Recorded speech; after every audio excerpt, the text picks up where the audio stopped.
Hello, listeners. Welcome to episode 7 of Are You Ready to Ruck? Hi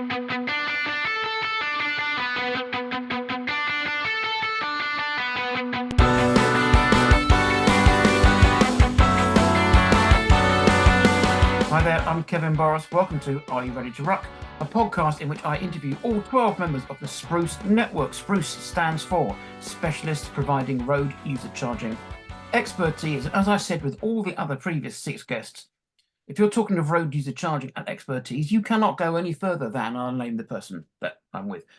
Still relevant today, and I've been joined by Norbert Schindler. Hello, Norbert. Hi, Kevin. Good to talk to you again. And you, yes. Now, Norbert, I always mention this. Norbert and I go back a long way. We met, 15 years ago? Maybe longer? No, more than that, isn't it? It's got to be more than that. Maybe This is more than that. 17 years ago. Anyway, we've known each other a long time. So this will hopefully come across as a nice, gentle chat about road user charging and why it's so important. So a serious subject, but we're going to hopefully adopt it and approach it in an interesting way. So just imagine, Norbert, difficult to do. Imagine there's someone listening to this podcast who doesn't necessarily know who you are. You are a very well-known name and face on the ITS show circuit and the road user charging webinar and seminar and exhibition and conference circuit. Imagine someone doesn't know who you are. Can you tell us about what your day job is, for example, and some of the prominent road user charging projects that you've been involved with and have worked on over the years? I've been in satellite-based tolling for 20 years. And before that, I was doing microwave-based tolling for a famous company in Vienna, Austria, where I live. Probably many of your listeners, if they're at all familiar with tolling in RUC, have heard of. And after about a year and a half, I understood how microwave-based tolling works. And I decided, okay, I've been there, done that, time to move on to something more exciting. And that's when I decided to embark on my career on satellite-based tolling. So I've decided to specialize on this now as a consultant. I left my job as a sales manager or bid manager at Siemens, which in the meantime has broken up into pieces. And my colleagues who are still there, they're working for a company called Unix now with different ownership. We still have great contact. They're still doing great things. So in the day job, I support public and private clients. So, for example, the government Uruguay has asked me to help them formulate a tender for satellite-based telematics. I have also worked for the Indonesian government reviewing their system, which is going to replace toll plazas with satellite-based solution. And currently, even today, I was just talking with the authorities in India about how I can support them in drafting a tender for replacing their existing RFID system called FastTag with a satellite-based system known as GNSS, which I hope the listeners will understand by the end of this conversation that we shouldn't say GPS, we should say GNSS, because GPS is just one of many such systems. The other most famous one that I'm promoting being Galileo from Europe. Thank you for your contribution from the UK, as you were a member of the European Union, and we built this great satellite system together, of which all of us benefit around the world, also those in the UK. So it's free for everyone to use. So that's also one of my part-time day jobs, is supporting the European Commission in supporting projects that take advantage of the latest technologies that we've incorporated in the Galileo system, such as signal authentication, which means if you want to charge people for paying on a toll road or on any kind of road, you may want to cheat the system by faking your position, and that can be done with something called spoofing. Galileo will catch 95% of spoofing attempts automatically, since we can use signal authentication to verify the correct positioning signal. So that's one of the things I do. Then I have also, let's say, my bread and butter work is supporting companies that are bidding for large projects. Most recently, I supported a consortium bidding for the Dutch truck tolling tender. Also, there was a truck tolling tender for the Alsace region of France. which we will hopefully learn the results of in a couple of weeks. I've worked for companies that have been, the lot of bidding processes around Europe, especially, also elsewhere. I have a handful of clients that I have known in the past, maybe as partners of Siemens or as customers of Siemens. So it was a great starting point for me, having known a lot of the players in the industry before becoming a consultant. And the way I work is that I have a one-man company, which is a limited company in Austria. So every time I get a project, I put a team together of independent consultants who are very like-minded and very experienced. And in that pool of consultants I work with, I'd say about half are in the SPRUCE team. So it's a great resource for all of us to draw upon. I often prime on projects and bring the others in, but the opposite has also taken place where someone in the SPRUCE team has gotten a project and I have, been a subcontractor to them. Yeah, excellent. While we've been talking, Norbert, I have just checked, and we first met in 2003. So 21 years. Time does fly there. Great. Thank you for that. It was an excellent informative answer. So I've been speaking, as you know, with Sophie. You are the seventh. We're in the second half of the SPRUCE calendar for the podcast. And SPRUCE is a partnership of road user charging experts, and you all bring something different to the party or the table, whichever you prefer. What do you think your particular USP is in terms of SPRUCE then? Specialized for satellite-based tolling, or as we say in the industry, GNSS-based tolling. So everything that revolves around using satellite positioning, that's my cup of tea. And most of the projects we're talking about these days use satellite positioning. And if there are some that don't, then I kind of lose my interest. So for example, we have regular meetings, online video conferences, and someone brought up the Dutch approach towards road user charging. That means charging everyone for all the roads all the time, for all vehicles. And that's going a step deeper than just tolling the commercial vehicles. Since it's considered that satellite-based tolling or satellite-based RUC would be unpopular among the voters, they decided that they would just use the odometer readings, right? That you should read off your odometer readings and send it in on a regular basis. And I said, that's absolutely ridiculous. I want to have nothing to do with that because we have all the technology for years now, proven technology of how we can do this using technology, very inexpensive, very comfortable to use. So I'm absolutely against going back to the Stone Age methods of taking a photograph of your odometer readings. I mean, give me a break. Yes, that is it's pretty historic in tech terms. So what got you into being fascinated by the satellite side of tolling? Because I know your educational background and what you studied at university. It's not the most obvious path into satellite tolling. So what was it that got you into it? Was there a specific project that you worked on or were aware of that sort of piqued your interest in it? It was the crisis of 2000, was it 2002, I think, when there's this big implosion on the markets for internet companies and technology companies. Stock market crashes. I was working for a very large Nordic company specialized in mobile networks, GSM, and they were rolling out UMTS. And as many companies in that area, they overinvested and they were very aggressive in getting projects, and they were losing lots of money really fast. And they were selling off all their assets. And they cut about 70% of the employees within a few months. And I was one of them since I didn't have that much seniority. I was there maybe just 2 years or something.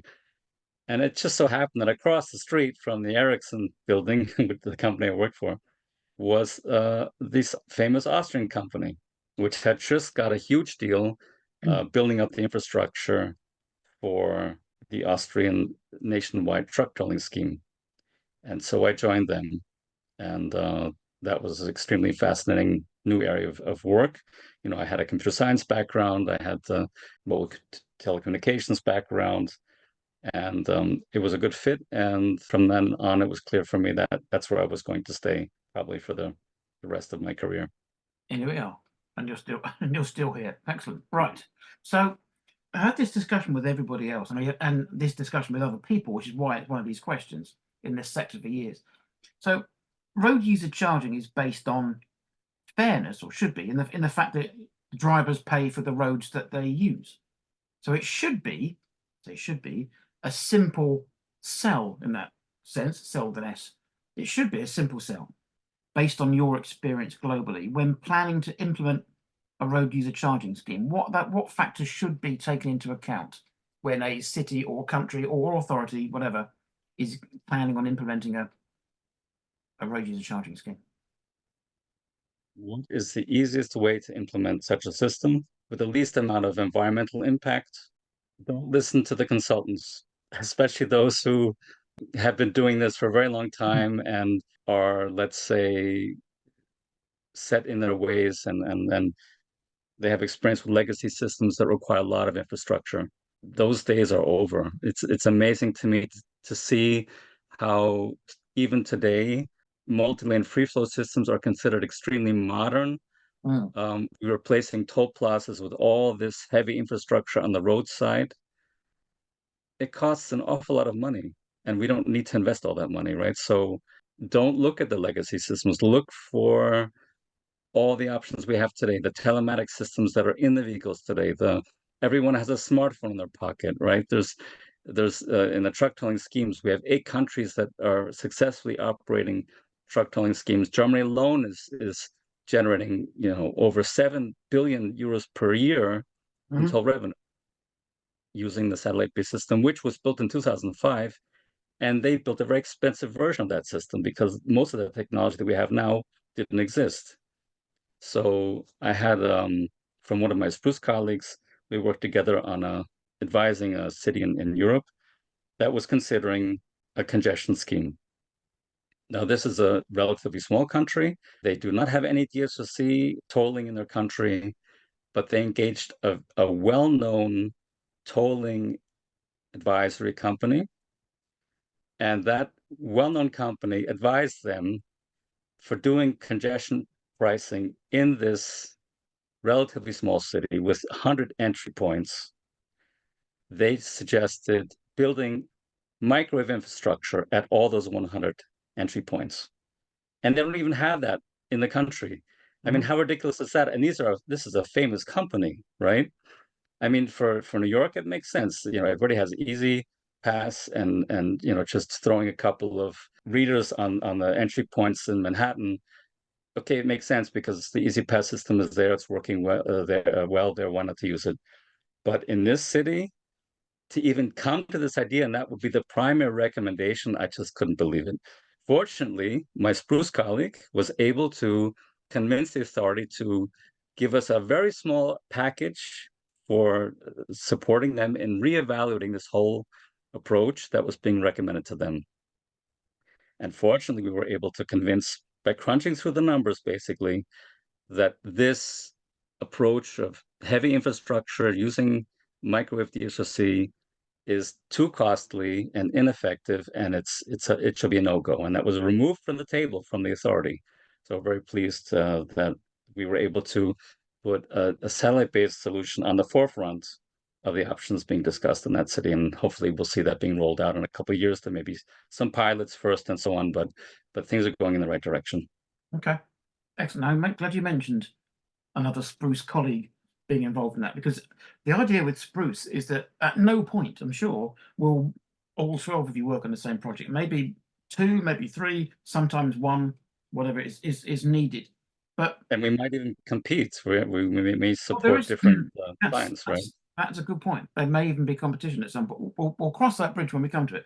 But as an entity of individuals, what do you see as the combined strength of SPRUCE? Because you're all experts in the field of road user charging, but you all come at it from different angles, from different countries, with different experiences. You've worked with different cities, different companies, different countries of all shapes and sizes. So what's the combined strength of SPRUCE, do you think? the experts that the big consultancy companies always turn to when they need to implement such a scheme, either for the client, the public client, or the private client. We're the ones that are hired by the big companies to get the job done. And this whole idea of coming together as the SPRUCE group was born out of a tender process that we all decided to participate in, going up against one of those big players. You can come directly to us. You don't have to go to one of the big famous consultancy groups that have all their overheads. Just come to the experts directly. I think that's the main motivation why we decided to join together. And as individuals, I couldn't bid so easily on an individual project, but with this whole team in the background, I can very easily move in and say, okay, this is my team, this is what we offer, this is our proposal. So any one of the members can take the lead on this. I've been the lead in the past, and I don't mind being the lead for any kind of project. So I can go in there and say, okay, here's the expertise you need. This is our price, and I think it's a very attractive offer. Good. No, I agree. That I was thinking earlier on, maybe I'll insert this earlier in the podcast, that somebody said to me in an interview on a different subject that the death of innovation, or the death knell of innovation, is when someone says, "Oh, we've never done it like that before." That's where everything's end. You move on from there, because that's going to be the death of everything. If you've never done it like that before, it doesn't mean it's wrong. Do something new, doing something innovative, which I think is what the SPRUCE members bring. You have all done things differently over the years, and I think that's to me that's the strength of with you, that Trevor Ellis has done something different to Nina, and Nina's done something different to you, but it all for the same outcome. So I think that to me is the combined strength. Not that you asked me, but I'm giving my own opinion. Anyway, Norbert, this has been fascinating. Thank you very much indeed for your time. I have one final comment, if I may. Yeah. So I was recently asked to make a video about how satellite-based tolling works. Oh yes, I forgot about your videos. Yeah. I was asked if I could make a video in a week or two, and I said, "Oh, that's kind of a pity, because right now I'm, hiking in the Alps with my family." And they said, "Oh, no problem, just do it from there." So I told my wife about this idea, and she said, "Yeah, that's actually a good idea. It's just during one of our hikes, pull out your smartphone and record something." So I did. I decided to start a series on satellite-based tolling and all the different aspects of it. Maybe you can place in the link in the comments section of your podcast the link to my videos for those interested to get more insights. We'll do that. Yes. If you want to know more about SPRUCE Network, there will be no website. There is no website. I'm sure you're watching this on LinkedIn. So if you are watching on LinkedIn, you can contact us, all the individual experts, or SPRUCE as an entity, or you can come to me through LinkedIn as well. So Norbert, thank you very much indeed for your time, and join us again for episode 8, which will be coming up shortly.